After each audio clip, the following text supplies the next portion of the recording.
Dear confreres, all Crosier friends, young and old, near and far, the 2022 General Chapter directed me, the Master General of the Canons Regular of the Order of the Holy Cross, to share with you the stories from Elder Crosier about their experience of living religious life.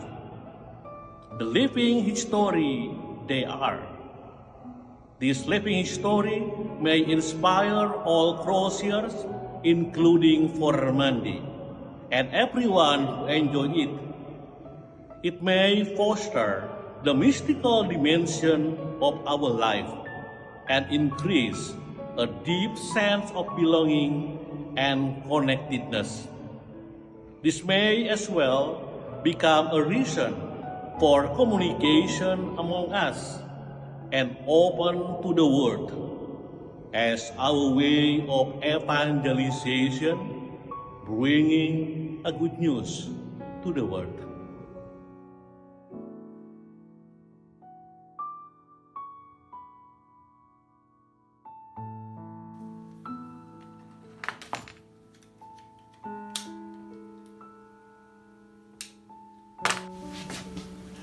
Yeah, I have to say, left to these pictures, that is made by a brother from St. Agatha, and that is my weapon when I became general. And the weapon is ut omnes unum sint. We all be one. That was my motto. And here are the pictures of all those people. First of all, my family. My family, here now there are two, my brother and my sister. But maybe more tomorrow, there are other brothers and sisters there I can see. Now these two, they had a very important role in my life. So, and I think my family, I said that already, at the beginning of the community life of Crosiers, for me. I told you that my family is the best school I had in my life. That was the family. And they told me that we all had to be one. My mother said that in her way, when we were talking too much and too hard, loudly crying and saying, be still. There are 12 people listening on the door. I don't know what at that time meant. As you know, I'm born in Indonesia, in Garut. And that was in a part of Indonesia that the church was served by the Crosiers over there. Also the parish of my parents. And a very little family. I had only one sister and my two parents. And when I was 4 years old, then the big war was also started in Indonesia, and my father was sent to a concentration camp somewhere, and my mother to another camp, and my sister and myself also were to another camp. She lived here in Uden, very close to here. We saw each other every day. Also standing in my room and she there, but we saw each other, and so that was very close. She was much more interested in Indonesia than in the Netherlands, in another culture, in a culture where also is a big reference to other people. That is not the same as here in the Netherlands. That's sometimes very hard or very closed, and everybody lives alone, that's okay. And she was also looking for people who have the idea of to see the richdom in either and the very different riches. This is totally other culture in Indonesia than here in the Netherlands. Different, Congo, totally different as here. And when she became much more sick, many problems with her health, she experienced again and again, not only the neighborhood of me, but also from other people, the friendship, the help. And at that time, yeah, there was sometimes a possibility to call each other, but no, it was all only by mail. So the discussions, but the talks, the relationships were a little bit far away from each other, at least for me. Because I was 12 years old when I came for the first time in the Netherlands. And I arrived by train from Marseille in Amsterdam. Bapak ibu saya nikah secara Katolik, dianugerahi 4 anak. Saya adalah anak yang pertama. Kata bapak saya dilahirkan tanggal 1 Januari 1951, anak pertama. Diberi nama Jino, artinya siji ono. Oke, karena bapak ibu saya adalah orang Katolik dan bapak saya kerja di panti rapi, rumah saya Katolik. Ayah saya adalah orang Katolik yang baik. Dia aktif lingkungan, dia juga ketua lingkungan, dia juga prodiakon, dia juga sering mengajak anak ke gereja. Dan yang paling sering ikut Bapak adalah saya. Walaupun kalau ada pelayan agama orang tua, saya tertidur di pangkuan Bapak, tapi saya pasti ikut Bapak. Pengalaman dengan Bapak sangat menarik, karena itu salah satu idola saya adalah Bapak saya. Mengapa kemudian waktu disuruh nambah nama, saya memberi nama Widyo Suharjo, supaya dipanggil Romo Wid, karena Bapak saya dipanggil Pak Wid, Pak Wid, ya ingin aja, Pak Widyo, Wid, nah itu.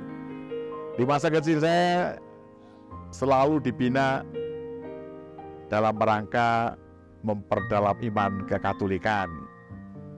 Lalu kalau mau disebut bagaimana Bapak Ibu saya pernah bertanya kepada Bapak, kok tidak pernah bertengkar dengan Ibu? Bapak mengatakan, kamu sudah dilatih bertengkar aja, kamu bertengkar adikmu, apalagi kalau kami bertengkar, ya kadang-kadang beda pendapat.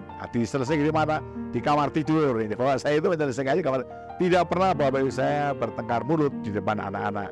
Oke, saya dari kecil diasuh oleh paman saya yang namanya Yusinus Samidi, yang kemudian dia masuk OSC, meninggal kami waktu kami kecil-kecil. Saya baru kelas 3 SD, kemudian pergi masuk kerja di Bandung, kemudian tertarik menjadi bruder. Karena saya masa kecilnya adalah sungguh diberi kebebasan oleh bruder Justinus, manjat pohon, ngejar tupai dan sebagainya, pekerjaannya. Kalau mau disebut, masa kecil saya adalah masa kecil seperti orang desa pada umumnya. Lalu saya selain dulu masuk bina iman, saya juga ikut misdinar. Maka kemudian saya aktif di gereja sebagai putra altar. Keren sekali itu, karena dulu masih bahasa Latin. Jadi saya baru bisa misdinar setelah setahun lebih, paling tidak ngapalin jawaban bahasa Latin. Zaman itu masih bahasa Latin. Pastornya masih menghadap ke tembok. Jadi bagaimana memindahkan bantal dan sebagainya di kitab suci, itu masih aturan sama.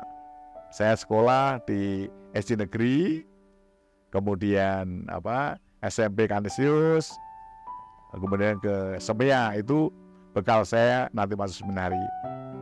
Lalu bapak saya mengatakan, mumpung bapak masih punya duit, sekolah-sekolah. Dulu teman-teman saya ada sekolah di kampung itu, kecuali keluarga kami. In my little town, I went to a public school for my first 8 years of education.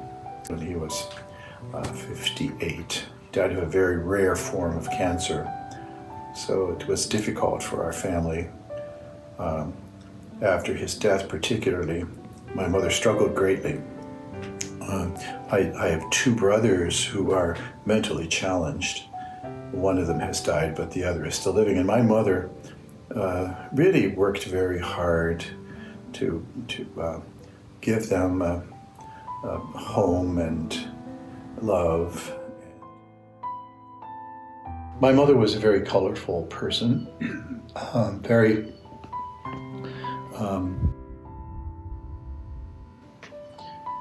interested in other people. She had close friends. I remember very close friends that she had when we were little. She was really my booster, in a sense, my vocational.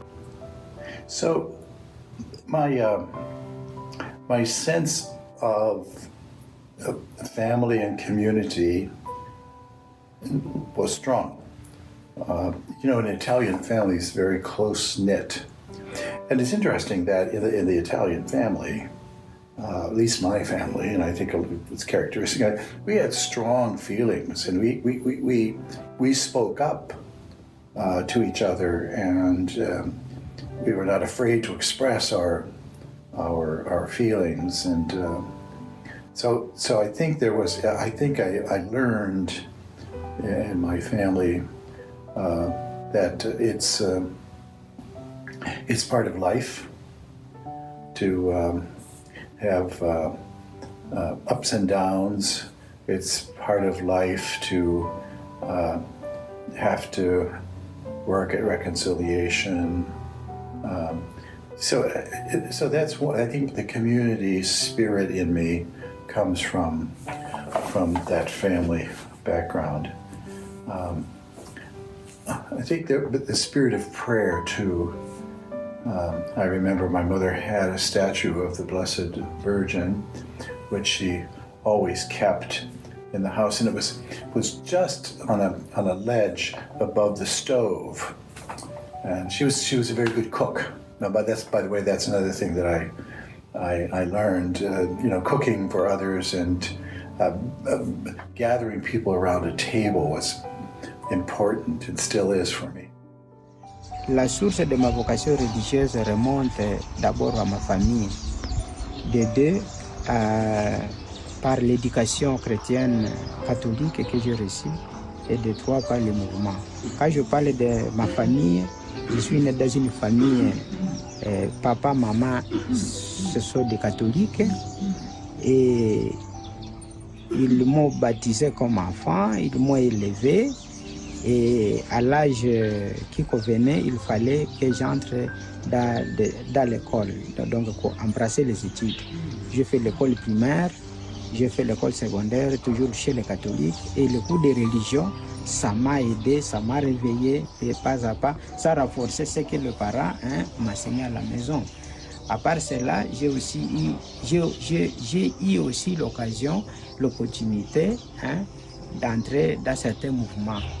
Mouvement d'action catholique comme Vérité de Marie par exemple.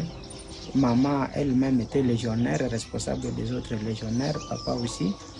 Bon, donc dans ce cadre familial comme ça m'a beaucoup aidé. Après cela, j'ai eu la vocation, j'ai appartenu même dans ce groupe vocationnel dans ma paroisse.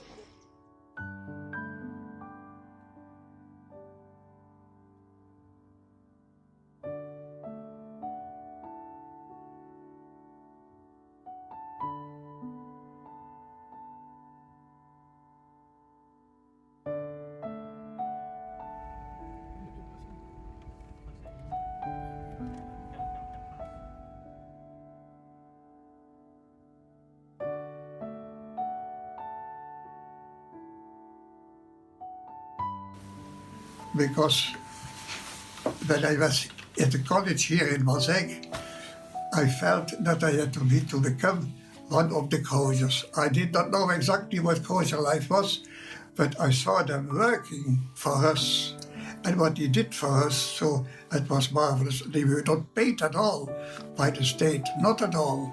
So it was for nothing. And so I wanted to become that. I did know the people, and I knew exactly what are left behind to have a girl or whatever. I knew that, and I knew some girls, yes, very well. But I thought I will become a Crosier, and so I did. And we were 8 people to enter the novitiate. And so, day by day, we learned to be a Crosier. And I have to say, especially, that Father Vinke, he was a man, a high man, a holy man, I think. And then, at the end, I was ordained a priest. And I knew that he would be sent to Louvain to study not philosophy, that was later, but first of all they had to study the sciences. But I was not a good student in sciences and so on, and in arithmetic, but so I could not follow well. And finally I had to study philosophy, and that was really for me, philosophy. And I studied that 3 years, and I went then to Achel in the north of Limburg, the province Limburg, to teach philosophy for the Crosiers. One of my brochures, my little works I made in English, that is, or in Dutch, that is about the culture. Dit is made in Dutch. De cultuur in onze orde. En dat gaat over alle culturen in onze orde. En ik moet eerlijk zeggen dat ik toch wel aangesproken ben geworden als generaal door de vele culturen. En dat ik dan ook gezien heb dat er heel veel verscheidenheid is in de eenheid die wij nastreven. Unity and diversity, very important to keep them together. And I can tell I have been in Papua, I think 3 times. That was for me a completely different culture. I even meant when I came the first time in Papua, that was Indonesia, that I was in Congo. And then, yes, not only the people, the hair, the color, but also their omgaan met anderen, their kind of meeting with people, different from the other Indonesian. I think that I have to remember that we Crosiers, we are religious, but we have Jesus as our inspirator. Jesus, who came, who had a passion, and he was resurrected. Mm-hmm. And that is the promise he gave to us, all of us. The second item I want to say is that we love the people, close to the people. And that is what he experienced, for instance, also when he came to our church here. It was a formerly in Diest and wherever, in Sint-Agatha or wherever, in Anut. We love the people and we agree with who they are. That is for me. And that is also, again I mentioned Father Vinke, his articles he were read by everybody because he was close to the people, and also he knew the people, yes. So vanaf the beginning, for the first day of my life, I had already a little bit connection with the Crosiers. And as a boy, I was many times a little bit impressed by the friendship among the Crosiers with each other. There was, in my experience, a good relationship. There was a real good spirit among the Crosiers. and that made them happy. And I thought, well, if I may have the opportunity to live in the same situation from good health, but also of happiness and so as they, so I like, that was the beginning of my vocation, to become a Crosier, because of the examples of the Crosiers over there. Yeah. Well, if I try to remember what I said just, Crosiers were by me experienced as friends, as people very close to the others. And there was for years ago a big meeting here and feast and so on, and I was invited to speak about the Crosiers in Uden in the last 50 or 150 years. And they said it's one of the things that I learned here. The Crosiers in Uden were friends with the people. Experience for me was in that time the situation of the Crosiers here in the Netherlands. There was a very strong polarization in that time, where sometimes everything has to be new, and another said, no, we have our rules and we want to live what the rules ask us to do. And there were big tensions here, that was not nice, not at all. And then we asked the help of the Catholic University here in Nijmegen. And they helped us to discover that not only one part this and one, there are more ways of Crosier life. What are acts that you see that among you. Can you say to another one who lives his Crosier life in another way than you do, he is for 100% also a Crosier? Can you say that? And that was an opening for the most of us. That are not only pro the future or pro the past, but more a personal way of Crosier life. And that is very different. And that makes the community much more rich. Not only one time, one way, but different ways in a good way of communication. To be open.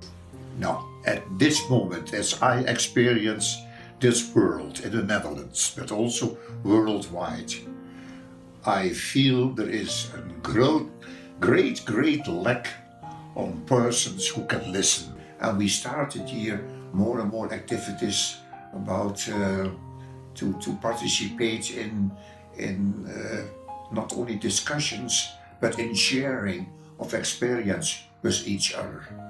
That was a little bit a new way of to meet each other and to tell your story to others and to hear the story of the others to you and to find a common spirit to be brother of each other. I like it very much when I can tell a little bit of the history of our order. We started as Crosier brothers. Saya ada pengagum para berjubah ya. Lalu saya berpikir betapa bermaknanya kalau saya bisa menjadi seorang imam. Itu awalnya. Lalu saya juga kemudian aktif di misinar, didampingi oleh para frater MSF karena saya ada di paroki Keluarga Kudus Nazaret. Seringkali wawancara, ngobrol. Namun toh tidak mudah. Saya tahu batas kemampuan saya untuk jadi seorang imam. Makanya walaupun ada keinginan untuk menjadi seorang imam, saya tidak berani untuk menyampaikan kepada banyak orang karena hampir pasti nanti tertawakan itu karena modal saya tidak pandai berbahasa. Jadi antara cita-cita dan keinginan dan kerinduan, saya juga tahu diri karena saya melihatnya seorang berjubah itu pasti pandai-pandai. Saya dikuatkan oleh paman saya Bruder yang mengatakan, kamu pasti bisa seperti mereka. Jadi yang menguatkan saya mengapa ada niat menjadi pastor, walaupun saya menyembunyikannya, karena Bruder paman saya ini mengatakan, kamu pasti bisa seperti mereka yang berjubah. Nah itu yang mendorong saya. Nah, dalam perjalanan itu memang ada yang tertarik pada cewek dan sebagainya itu. Maka orang-orang tidak yakin bahwa saya akan bisa tembus jadi imam. Waktu saya mulai diterima sebagai calon frater OSC, ada Pak Guru saya yang kenal dengan saya, kamu tidak akan jadi imam, paling 3 tahun jadi frater. Saya mengatakan, ya tidak apa-apa, minimal sudah jadi frater, gitu ya. Jadi saya mengatakan minimal jadi frater. Oke, saya bertanya itu, mengapa saya sedikit dikata Pak Guru tidak mungkin? Karena dia kebetulan guru bahasa Inggris saya empot-empotan, gitu ya. Saya setelah semea kemudian ke Bandung, masuk ke OSC. Saya masuk OSC tahun 71. Ya, tahun 71. Lalu apa yang menarik, karena bruder berpakaian OSC-nya bagus, dan kebetulan juga hidupnya waktu saya menyaksikan bruder itu sepertinya orang yang baik. Jadi kalau mau disebutkan, yang menarik adalah cara bruder pulang dan berdoa dan mengajak kami berdoa sebagai seorang misinar mudika. Bruder pasti ngajak ke Sendang Sono atau tempat siarah apanya. Lalu pasti membuat kami anak kecil senang karena dia bawa uang untuk jajan, gitu ya. Itu aja bruder itu murah hati. Itu yang saya tertarik. Ya, walaupun menjadi pastor itu impian dari kecil, lalu masuk novisiat, hidup bersama dengan para calon pastor, toh tidak selamanya itu sejalan, ada perbedaan pendapat, kadang-kadang kecewa kok dibiara semacam ini, gitu ya. Lalu yang paling menghalangi saya menjadi imam adalah saya pasti mudah tertarik dengan lawan jenis. Lalu bahasa Inggris saya tidak pandai. Lalu kalau mau disebutkan, tidak seideal yang saya impikan sebagai seorang biarawan. Ternyata ada banyak gangguan. Pas menjelang kaul kekal, yang membina, yang memberi retret saya adalah Pastor Kulman dari SJ. Dipandu kami dikumpulkan, justru saya sudah diterima kaul kekal. Saya dalam kondisi sudah mau kaul kekal itu mengungkapkan dengan Pastor Kulman ini, Pastor, gimana saya sudah diterima kaul kekal, justru saya bingung ini mau kawin atau mau jadi pastor. Satu yang saya ingat sampai sekarang, ya, frater, coba ingat, kalau kawin itu semua orang bisa kawin, tapi jadi pastor itu sulit. Lalu itu sulitnya kamu milih, karena kawin juga bisa suci, jadi pastor juga bisa.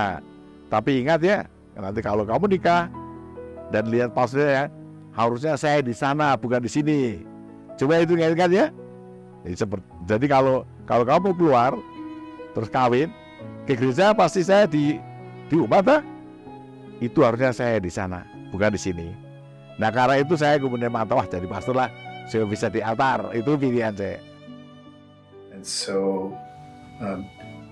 when I entered religious life, it wasn't like I had to give up a lot because I didn't have a lot in my life.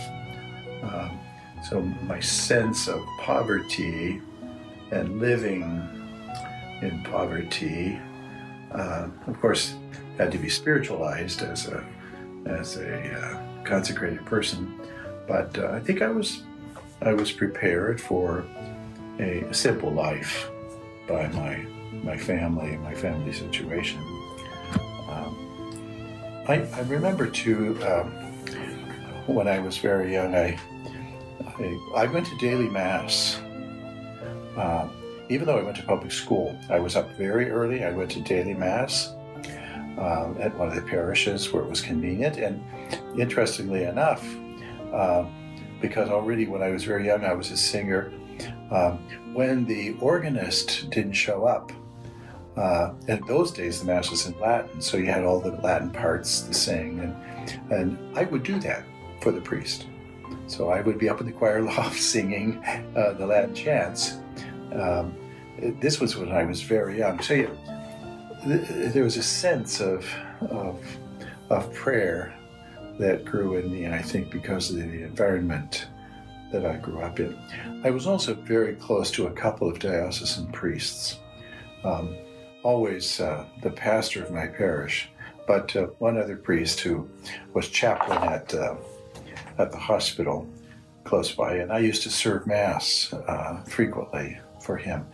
There was a very close connection with priests, so I've always had that sense of connectedness with priests, and I'm grateful for how they kind of nurtured me. Now, I don't remember any of them ever saying, well, you're going to be a priest, aren't you? They just didn't do that. It was just like they let me be, but they drew me close and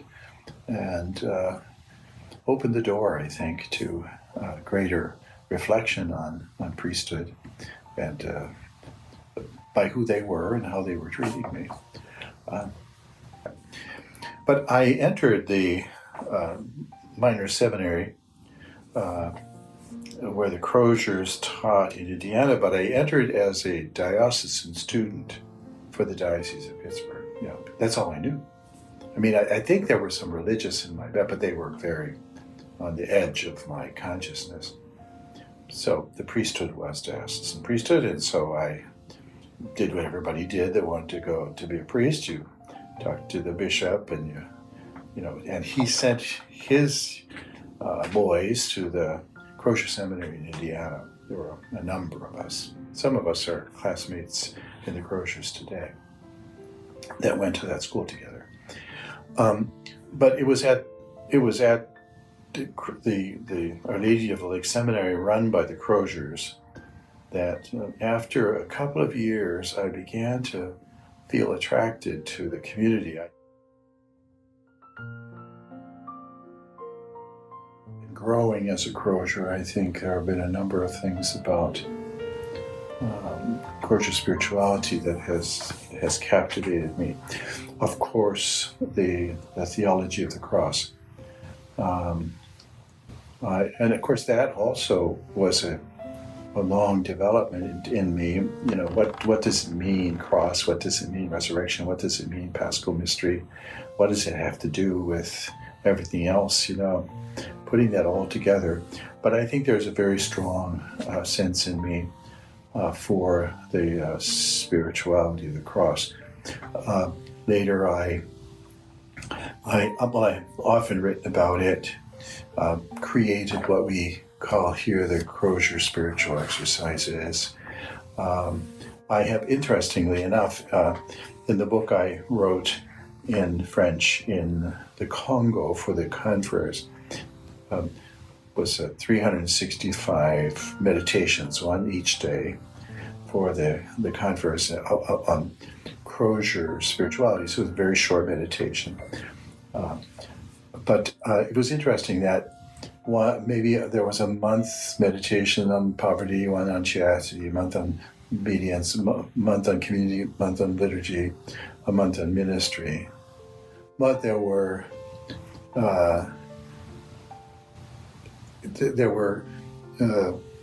all of Lent and all of the Easter season were meditations on the cross and resurrection. So most of the material in that book were meditations having to do with the Paschal mystery. Et c'est comme cela que je me disais, comment un prêtre qui communique avec Dieu peut me présenter telle façade? J'étais découragé, je me suis dit non, je dois encore rester. Je suis resté à la maison, réfléchir. Et plus tard, on a dit, bon, ceux qui vont partir doivent venir. Nous sommes allés à Butembo, arrivés là-bas. Nous étions nombreux qui devraient aller au grand séminaire à Moressa, à Bukavu. Et à un moment donné, nous étions 80 et Bukavu a demandé 40. Alors nous qui étions très jeunes, on a dit non, Monseigneur catholique a envoyé seulement 40. Bon, j'ai été retenu parmi les 40 qui devraient rester à la maison, qui devraient encore attendre parce qu'on n'avait pas l'expérience. J'étais découragé, je disais, alors ça ce sont des signes peut-être, Dieu peut-être ne m'appelle pas encore. Bon, je suis rentré j'ai cherché du travail, j'ai commencé à donner cours quelque part. Bon, finalement, je suis venu à Moulo. Et même, on allait commencer le propédeutique, j'ai changé. Là aussi, on a voulu me refuser, mais après les explications, Hubert m'a accepté, Wagmans. C'est comme cela que nous sommes entrés ici. Nous étions en 12 aspirants. On a commencé l'aspirant, mais nous avons terminé en 3. Les autres partaient un à un pour des raisons personnelles, quoi. Alors nous sommes restés en 3, nous sommes entrés en 3 pour commencer le postulat, le noviciat. Et finalement, alors, on est entré en 3 au noviciat. Et après, juste la veille de nos vœux, un de nous est rentré à la maison. Roger est rentré à la maison. Alors, c'était 4 jours avant. Là aussi, je me disais, est-ce que je suis appelé? Peut-être demain, c'est mon tour ou après-demain. J'ai commencé à douter aussi. Je disais, peut-être je ne suis pas... Il a des qualités plus que moi, ceci ou cela. Moi, peut-être, je ne vois pas. Bon, mais Hubert nous a encouragés, nous qui sommes restés, nous deux, et nous avons prononcé le premier vœu. Et après, nous avons embrassé, maintenant, nous avons continué la formation. Nous avons terminé la philosophie et avec mon mère, nous sommes allés à Kinshasa. Bon, là aussi, c'était après une sorte de rébellion, après les pillages, nous sommes allés là-bas. Bon, Père Émile, le Père Patrick nous a accompagnés en théologie. Et puis, Père Émile Metz nous a accompagnés comme responsable de la communauté, en même temps des étudiants. Et il était régional. Bon, nous avons étudié, mais c'était des moments terribles quand même, parce que le début est toujours difficile. Dieu aidant, nous avons fini la théologie, nous sommes rentrés. Alors, mais pendant ma théologie, ma maman est décédée. Il est tombé malade, il est décédé quand j'étais loin. Et après quelques mois, mon petit frère aussi est décédé. Là aussi, j'ai commencé à douter. J'ai dit, bon, comme maman vient de mourir, et quelques mois après, mon frère vient de mourir, donc c'est signe que Dieu ne veut pas que je devienne croisier ou prêtre. Je dois rentrer à la maison pour aller servir ma famille. Donc c'était une grande tentation vraiment. J'ai beaucoup pleuré, j'étais découragé. J'avais même écrit une lettre de démission, mais mes confrères m'ont encadré. Mon mère Henri, Sylvestre, Onesphore et les autres qui m'ont encadré pour dire non, courage. Bon, grâce au conseil des autres, Monseigneur catholique aussi m'a encouragé, les autres. Bon, j'ai reçu beaucoup de messages, Hubert et les autres qui m'encourageaient. Alors, c'est grâce à tous ces gens-là, et même les laïcs, beaucoup de laïcs m'ont encouragé, qu'on est revenu. Finalement, on a prononcé le vœu perpétuel, et les diaconats et puis les sacerdoces. Voilà. Et j'ai commencé maintenant, M. Nene, comme jeune stagiaire, diacre, prêtre. Voilà. Et je crois que dans la vie, si on dit, voilà, j'ai été appelé, mais à un moment donné, il y a l'obscurité. Mais Seigneur, aide-moi à m'assoupir. Et quand on va demander conseil aux autres, et on dit, apportez-moi dans la prière, je crois que quelque part, le Seigneur nous soutient toujours. Je suis croisier, je suis fier d'être croisier, je continue à l'être, parce que beaucoup de gens m'ont toujours soutenu dans les prières et dans les bons conseils.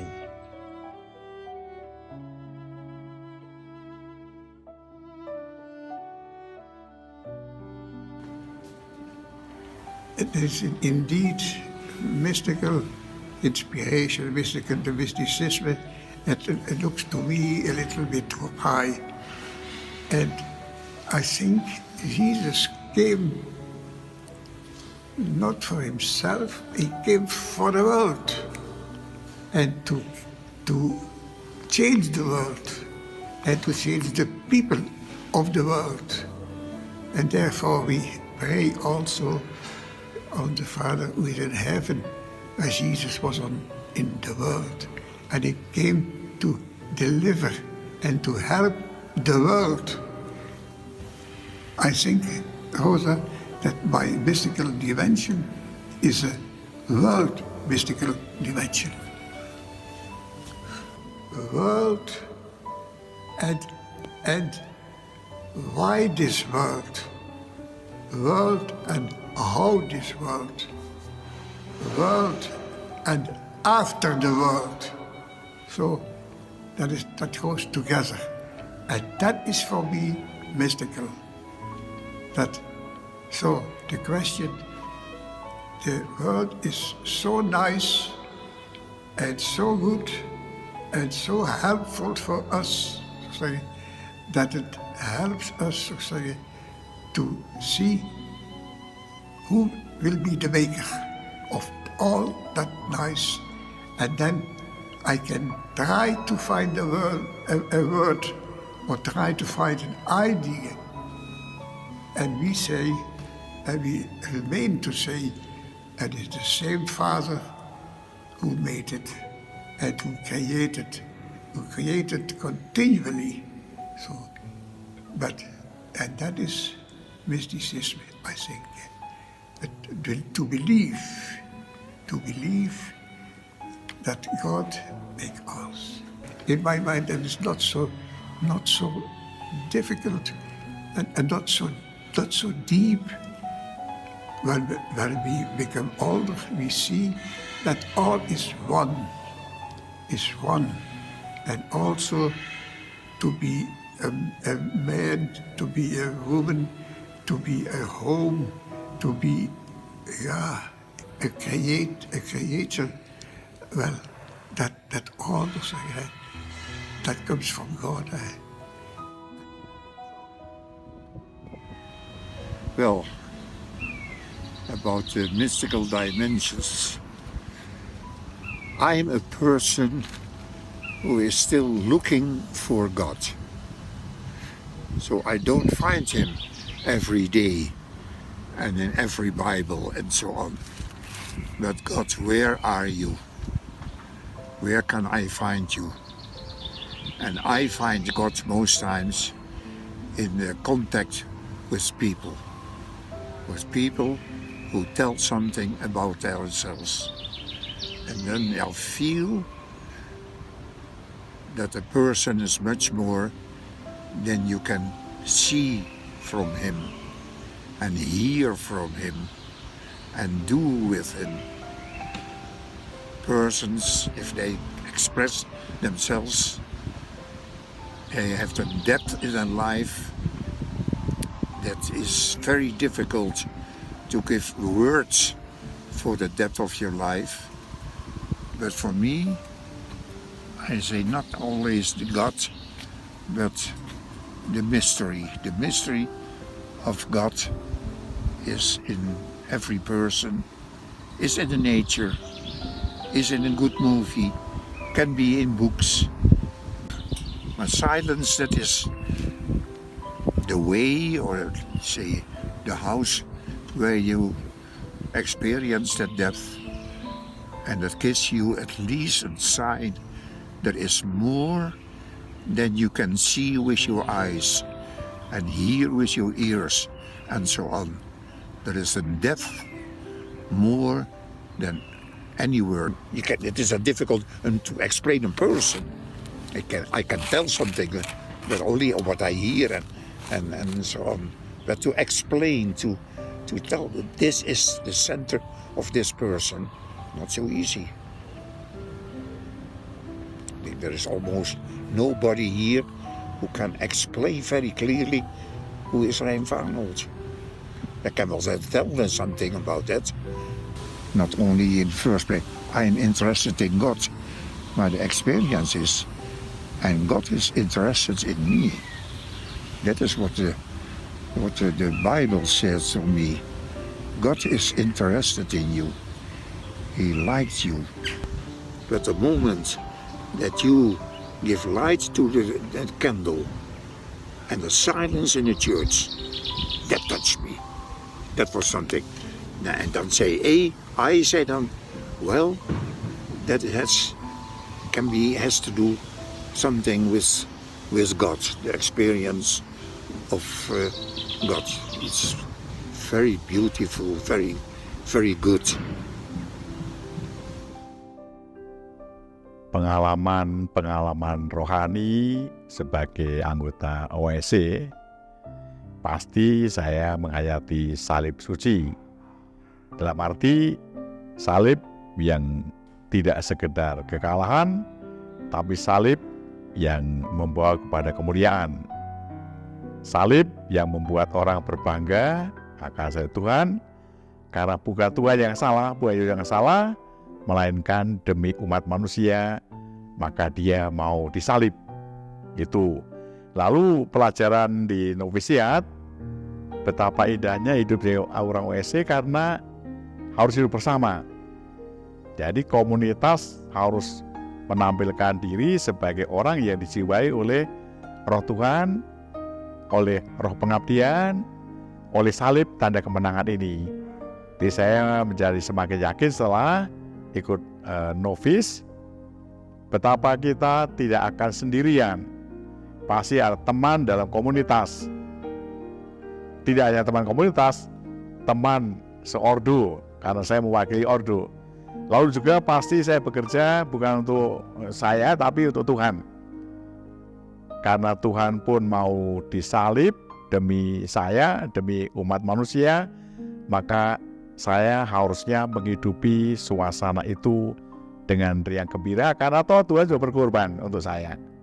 Jadi kalau mau disebutkan adalah semangat saya adalah karena saya ikut Yesus yang rela disalib walaupun tidak berdosa, kata Pontius Pilatus, tidak saya temukan dosa, tidak saya melakukan kesalahan, maka saya walaupun kadang-kadang ada kata-kata yang mungkin menyinggung perasaan, apa toh artinya saya? Tuhan Yesus yang Gusti Allah saja disalahkan, walaupun dia selalu benar. Bahkan dia berkeliling sambil berbuat baik, toh dia tetap disalahkan. Tapi semangat salib ini, ya semangat saya untuk masuk dalam komunitas OSC. Yang paling saya tonjolkan kalau mau disebut itu, karena memang tarekat ini atau ordo ini memang permisi, maka saya harus menampilkan diri sebagai orang yang dijiwai Tuhan dimanapun saya bertugas. Kalau mau disebut ya, yang paling kuat adalah ternyata OSC ini memperhatikan orang miskin. Dulu pernah bermimpi opsin pada pur gitu ya, terutama di pikiran daerah Indramayu. Sehingga pada waktu saya ditugaskan di Asmat, saya merasa bahagia. Saya hidup tengah-tengah orang yang sederhana. Jadi kekuatan saya adalah saya tidak mungkin hidup sendirian, masih ada minimal 2. Lalu selain itu memang tidak baik seorang diri, apalagi dalam perjuangan. Maka saya berkeyakinan andaikan saya sendiri toh sebentar, tidak lama hidup sendiri. Dan yang paling penting adalah roh Tuhan pasti menguatkan saya untuk berkarya dimanapun saya berada, entah di Cigur yang pasti sudah saya ada sangat fasik, kemudian di Asmat yang sederhana, dan ya untung bahwa saya pernah diperbolehkan di rumah walaupun setahun sekedar pendengar. Saya sebenarnya adalah anggota OSC tidak mungkin sendiri. Anggota OSC harus menampilkan diri sebagai orang yang dikaryakan oleh Tuhan. Jadi bukan saya sendiri yang mau, tapi Tuhan mengendaki lewat para pemimpin.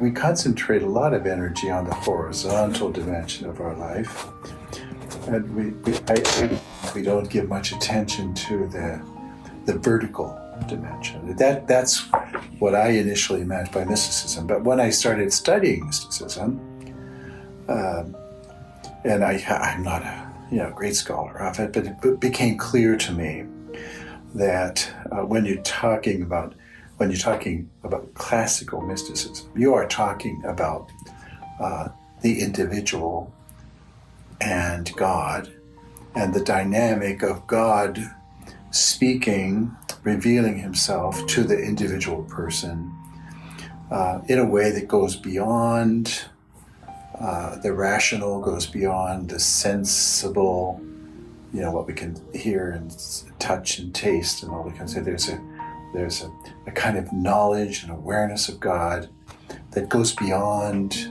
ordinary knowledge. That is a very special a consideration of mysticism. I think it's the most classic. We've taken the word mysticism and we've applied it to, I think, the vertical dimension. But this mysticism really has to do with a communication from God that goes beyond, ordinary thought, ordinary the ordinary channels of communication that we have in, nature and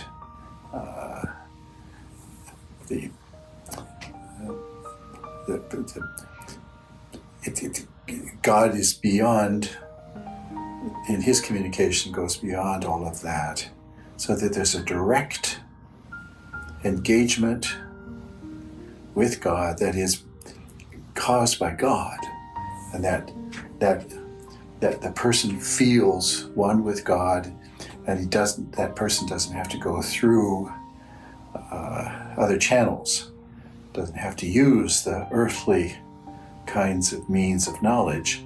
There's a knowledge that comes because God has communicated himself. This is a very special, in my mind, a very special dimension of spirituality. And that's not just Christians. I mean, this kind of mysticism is part of other religions too, and their traditions. So I would say for us Crosiers, mysticism relates more to the contemplative dimension of life, that awareness of God, that sense of God in our lives. En général, comment je vis cette expérience de la prière. Pour moi personnellement, je trouve que la prière, c'est parmi nos piliers. C'est parmi nos piliers. Et par la prière, je suis en contact avec Dieu. Et c'est cela même le mysticisme des Croisiers par rapport au Seigneur. Donc on est en contact avec Dieu. Et ce contact-là doit être permanent et c'est permanent. Alors ma prière, elle est d'abord personnelle. Donc chaque jour, je dois remercier Dieu de me réveiller. Les soirs aussi, je dois faire une auto-évaluation et remercier le Seigneur pour ça. De deux, ma prière, elle est communautaire parce que j'appartiens dans la grande famille de Crosier. Je suis aujourd'hui dans le prieuré de Chipukizi où j'ai des confrères que Dieu m'a donné et alors je partage cette vie aussi de prière. À côté donc des offices, il y a aussi la Sainte Eucharistie qui est notre source. Nous nous ressourçons, je me ressource avec les autres confrères où nous célébrons, nous écoutons la parole de Dieu qui me nourrit spirituellement d'abord, qui me rappelle ma vocation, qui me rappelle ma relation avec Dieu que je dois toujours entretenir chaque jour. Et de temps en temps même, lorsque je semble me fatiguer, décourager, tout ça, des problèmes insurmontables, avec la parole de Dieu, je me sens vraiment à l'aise, je me sens vraiment apaisé. Et quand je partage cela avec les confrères, c'est agréable. Mais aussi par l'Eucharistie. Et donc, je trouve que cette prière communautaire me renforce aussi. Et cette prière me donne la force alors d'aller dans l'apostolat pour vivre ce que je vécu. Donc, ora et labora, je vais le vivre. Mais en même temps aussi, quand je vois nos sœurs qui arrivent de l'extérieur de la compagnie, quand je vois les internes, quand je vois les laïcs qui arrivent, tout ça, c'est une manière, parce que ça date déjà, c'est parmi notre charisme, disons, d'accueillir, c'est là notre tradition monastique, d'accueillir même les laïcs, de participer à notre liturgie. C'est une manière de partager aussi cette perle-là, cette richesse-là que nous avons, et de partager avec les laïcs. ils peuvent de temps en temps aussi donner des remarques. Ah, nous avons constaté ceci, nous avons constaté cela. Alors, lorsque nous échangeons, ça me donne encore l'idée de savoir, ah oui, ici on doit améliorer. Ici aussi, il y a cet élément qui a évangélisé, qui a aidé tel ou tel autre laïc dans cette dimension. Et alors, moi aussi, ça m'ouvre les horizons. Je vois que, ah oui, lui aussi, il a accueilli la parole de Dieu, mais dans cette dimension, ça m'aide et ça nous enrichit mutuellement. Et c'est comme cela que je vois que lorsque nous accueillons le laïc dans notre chapelle, à partager notre prière, nous venons nous ressourcer devant le Seigneur mutuellement, mais aussi nous nous enrichissons mutuellement, les laïcs et les croisiers. Et à ce sens-là, c'est un bon apostolat que nous faisons pour les laïcs.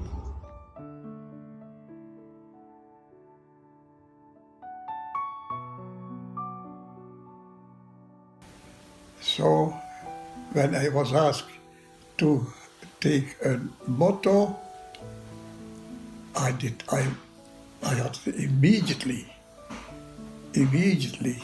and I asked the Stevense, where is it said in the scriptures, ut omnes unum sint, may all be one.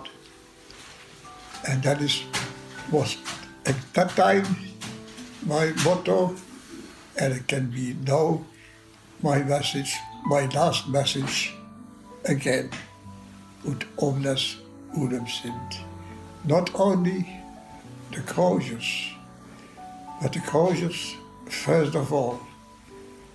And I remember, Rosa, I remember very well that in '67, Irvin Roche, an American Crosier, was also making our constitutions. And then he said to us about the 5th chapter of the constitutions that all the Crosiers are our immediate persons for apostolate. And he said, I think in the future it will be very difficult. And it can be difficult. Yeah, my motto was, may they have life. Everybody. That's not the motto here of the government of the Netherlands. May they have capital. That's something else. It is always money, everything. That money is so important for many people to have money and to get more money and so on. Well, that the word life is then important. How do you understand that? And life is for me to the depth. That is real life. That can you experience sometimes if you participate in a retreat. Yeah. Young boys, young men.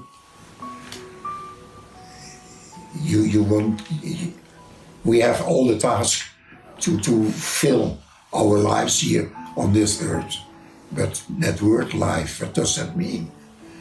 Does that mean I have a job and there are a good service around me? For me is life much more. That is the experience. I belong to this group, to this person. I experience in a talk with another person that the other one is very interested in me. I belong to his deep heart feelings. Heart feelings means much more than only to know something, but you are looking for a kind of bond, of real deep contact. Yeah, for me it's always in the same direction. And young people, that is our task in this world. The people, to open people, that they also may experience, I am not alone. I am not only my life, but I belong to to others below, in a sense of an other is interested in me. Walaupun ada kegiatan apapun, saya pasti pulang ke komunitas. Kekuatan saya adalah hidup ini harus ditopang oleh orang lain, disemangati juga oleh orang lain, dan juga disemangati dengan Injil dan Ekaristi. Dari selain sekali-kali membaca Regula Gustinus, konstitusi, hadir pada waktu ada kaul, ikut pertemuan biara hidup, karena kekuatan orang OSC, daya tahannya, selama orang masih bisa berkumpul dengan teman-temannya, itulah kekuatannya. Para pastor tua berkumpul, berbicara, berdoa bersama. Maka saya senang dengan semboyan pastor Gani. Saya jangan di rumah jumbo, saya ingin kembali ke biara, karena saya orang biara. Di kebersamaan orang OSC ini yang harusnya dipertahankan, walaupun kami tidak sempurna. Tapi kalau bisa bertahan berarti ada sesuatu yang menguatkan. Kekuatannya adalah bahwa OSC ini bisa saling mendukung dalam panggilan. Betulnya berbeda-beda, bisa teguran, bisa doa, bisa juga mengajak ngobrol. Kau sendiri itu akan mudah untuk patah semangat. Di kekuatan saya atau jiwa saya menjadi OSC ini karena kebersamaan selalu diusahakan oleh pemimpin OSC. Itu yang membuat saya kuat. Dengan cara hidup kami itu, semoga orang muda, bahkan yang belum jadi frater atau pastor, melihat kami bahwa hidup di dalam komunitas OSC itu menarik. Kenapa? Itulah cara OSC harusnya. Jadi orang OSC harus ramah tapi juga harus murah hati. Maka saya berusaha untuk tidak pelit. Pesan saya kepada frater pastor muda, semoga jangan pernah asik sendirian. Jangan asik sekali dengan HP. Kalau ada orang yang datang, tinggalkan HP dulu. Kalau mau berkomunikasi, ya nanti atau ada waktu banyak. Saya lebih senang berkomunikasi dengan pribadi, tatap muka, dengan cerita yang menarik, dengan sikap yang memang menerima orang. Terimalah teman-teman yang ada, berilah waktu kepada anggota komunitas. Mengapa saya juga menganjurkan misioner laki-laki? Karena kebanyakan para frater yang sekarang masuk anggota OSC pernah menjadi misioner. Jadi pada umumnya daya tarik itu karena seringan dengan romo, dengan pastor. Nah di Manchester aja kasih buah, kasih itu nanti. Karena pengalaman saya adalah saya misioner dekat dengan para romo muda, ya saya anggap suci dan pandai itu. Dan saya rindu, walaupun saya tahu saya punya kelemahan. Dan saya lebih mengutamakan di dalam diri para frater pastor muda itu segi positif yang saya tonjolkan. Jadi saya hanya mengharapkan para pastor yang akan mengganti para pastor tua ini harusnya punya jiwa saya berguna bagi orang lain. Saya tidak sendiri, saya bekerja atas nama ordo. Saya berbahagia sebagai pastor ordo sayap suci. Saya senang dilibatkan, ya. Yang bisa saya kerjakan, saya kerjakan. Jadi kalau mau mengatakan terima kasih pada ordo, terima kasih pada para pemimpin, kalau dia masih memberikan tugas kepada saya, itu berarti saya masih bisa dipercaya untuk melakukan tugas. Karena itu dimanapun ditugaskan saya mengiyakan, karena bukan saya yang akan tampil, tapi semoga Tuhan memilih saya. Itu aja, terima kasih. Terima kasih banyak atas kesempatan ini. Je veux dire d'abord, je remercie Dieu parce que je suis Croisier par la grâce de Dieu. Et je remercie Dieu de toute la formation par mes formateurs, commençant par Père Hubert, Père Patrick et les autres aînés que nous avons connus ici chez nous en mission. Et en tout cas, ils nous ont beaucoup aidés pour devenir religieux croisier et devenir prêtre. Ils nous ont parlé toujours de la spiritualité de la croix. Quand j'étais curé dans la paroisse à Moussenen, comme ici à Moulo, j'ai vécu, vraiment, j'ai eu l'occasion, l'opportunité de l'apostolat. Par exemple, j'étais en contact avec des malades, des vieux papas, des vieilles mamans, qui parfois se lamentaient à cause des enfants, de la mésaventure des enfants. Et j'étais là pour les consoler, leur montrer que non, ce n'est pas la fin, ce n'est pas fatal, donc la situation pourra s'améliorer. Je leur donnais toujours le courage. Pour les gens qui étaient vraiment gravement malades, à travers le ministère sacerdotal, je pouvais accompagner les gens, soit qui s'attendaient peut-être aux dernières heures de leur vie, soit encore qui devraient attendre longtemps, mais j'ai toujours essayé, selon mes possibilités, de les aider, de les accompagner. Quand j'étais curé à Moussenen, vers les années 2003, il y a eu l'assaut des militaires, donc il y a eu des rebelles dans la région, et l'assaut des militaires qui sont venus pour, disons, avoir un affrontement entre l'armée de Bemba et les rebelles. Bon, il y a un catéchumène qu'on allait tuer. J'étais obligé d'intervenir, on m'a demandé d'intervenir les autres chrétiens, j'ai intervenu et cela m'a coûté cher. Donc, on m'a pris et il semble que dans cet affrontement, il y a eu un militaire qui a été blessé et alors j'étais obligé, alors à partir de cela, on m'a pris, on m'a mis en prison, on m'a fouetté même, j'étais ensanglanté dans tout le corps. Et alors, à un moment donné, je me disais, pourquoi j'ai subi tout ça? J'étais franchement découragé, démoralisé même. Pour moi, c'était la fin, c'était ma fin. Je disais, je vais mourir. Bon, je me disais, Seigneur, accueille mon cœur, pardonne-moi mes péchés, tout ça. Mais j'étais découragé à un certain moment, tout était noir, je ne voyais pas l'espoir.